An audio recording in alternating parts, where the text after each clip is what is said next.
মঙ্গলবার রাতে বাগডোগরা সিংহীঝোড়া সংলগ্ন এশিয়ান হাইওয়ের পাশে হাত বদলের আগে দুই পাচারকারীকে গ্রেপ্তার করল বাগডোগরা থানার সাদা পোশাকের পুলিশ। জানা গিয়েছে, মালদা থেকে মাদক এনে শিলিগুড়িতে পাচারের উদ্দেশ্যে বাগডোগরা এলাকায় দাঁড়িয়েছিল ওই দুই পাচারকারী। গোপন সূত্রের ভিত্তিতে অভিযান চালিয়ে তাদের তল্লাশি চালিয়ে তাদের কাছ থেকে 103 গ্রাম মাদক উদ্ধার করে পুলিশ। গ্রেপ্তার করা হয় এক মহিলা সহ এক ব্যক্তিকে।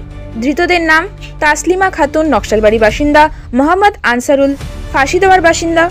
ধৃতদের বুধবার শিলিগুড়ি মহকুমা আদালতে পেশ করা হবে। গোটা ঘটনা তদন্ত শুরু করেছে বাগডোগরা থানার পুলিশ।